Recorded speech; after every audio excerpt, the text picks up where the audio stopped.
বন্ধুরা, আসিফ মাহমুদ প্রধানমন্ত্রী শেখ হাসিনাকে নিয়ে একটি স্ট্যাটাস দেয় এবং সেই স্ট্যাটাসটি 5 মিনিটের মধ্যে আবার ডিলিট করে দেয়।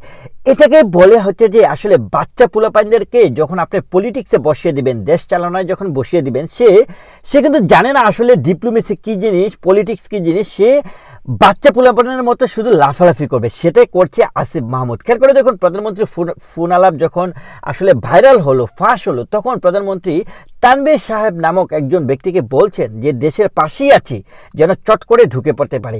আর সেটার প্রতি উত্তরেই Asif Mahmud within a second সে আসলে স্ট্যাটাস দিয়ে দেয় এবং স্ট্যাটাস দেওয়ার পরে 5 মিনিটও সে স্ট্যাটাসটি রাখতে পারেনি, সাথে সাথে আবার ডিলেটও করে দেয়। সে তার স্ট্যাটাসটি ছিল এরকম যে, হ্যাঁ প্লিজ আসুন, দরজাটা জেলের দরজা খোলা আছে। মানে এই যে তার যে একটা চুলকানি, সে চুলকানিটা সে কোনোভাবে কন্ট্রোল করতে পারছে না। সেটা যদি আপনি অতীতের যদি কথা বলি, সেখানেও আপনি দেখবেন যে ভারতকে কেন্দ্র করে সে মানে পারলে ভারতের উপর গিয়ে সে একটা আস্ত পাহাড় ফেলে দেয়, এমন একটি অবস্থা তার মধ্যে।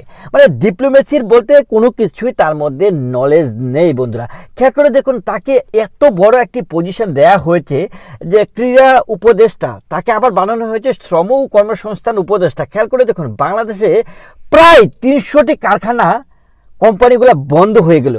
প্রায় 3 বিলিয়নের মতো আপনার যে অর্ডার, বাংলাদেশের যে পোশাক খাতের যে অর্ডার, বিভিন্ন যে রপ্তানি খাতের যে অর্ডার বন্ধ হয়ে গেল। দেখা যাচ্ছে যে আপনার বেক্সিমকো গ্রুপ, আপনার গাজী গ্রুপ, মদিনা গ্রুপ, কাজী এবং প্রাণ আরাফেল সহ বিভিন্ন কোম্পানিতে আসলে মানে হর হামেশা আগুন দেয়া হচ্ছে। রিসেন্টলি আপনি দেখেছেন যে বেক্সিমকোর একটি কোম্পানিতে, বিশাল বড় একটি কারখানাতে আগুন দিয়ে পুড়িয়ে ছারখার করে দিয়েছে।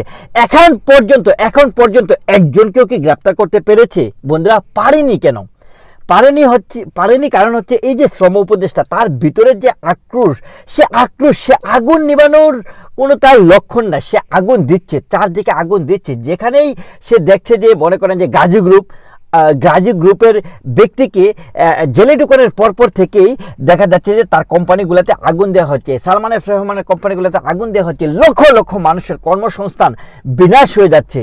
বিলিয়ন ডলার যে গার্মেন্টস খাতে বা কারখানা থেকে যে উৎপাদিত যে পণ্য, যে রপ্তানি করে আয় হয়, সেটা বন্ধ হয়েছে। তার কোনো আসে যায় না।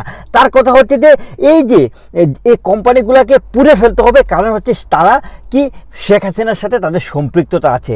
এই হচ্ছে বাংলাদেশের শ্রমে এবং কর্মসংস্থান উপদেষ্টার যে অবস্থা, যে কিনা নিজের ইমোশনটাকে 1 মিনিটের জন্য কন্ট্রোল করতে পারে না। শেখ হাসিনাকে কেন্দ্র করে তার স্ট্যাটাসটি সেটা আবারও প্রমাণ করলো। বন্ধুরা, এই যে পটপটে এবং যে ট্যাংরা ছেলেদেরকে নিয়ে বাংলাদেশের যে পরিচালনা, বাংলাদেশটাকে যে পরিচালনা করা হচ্ছে, বিষয়টাকে কিভাবে দেখছেন?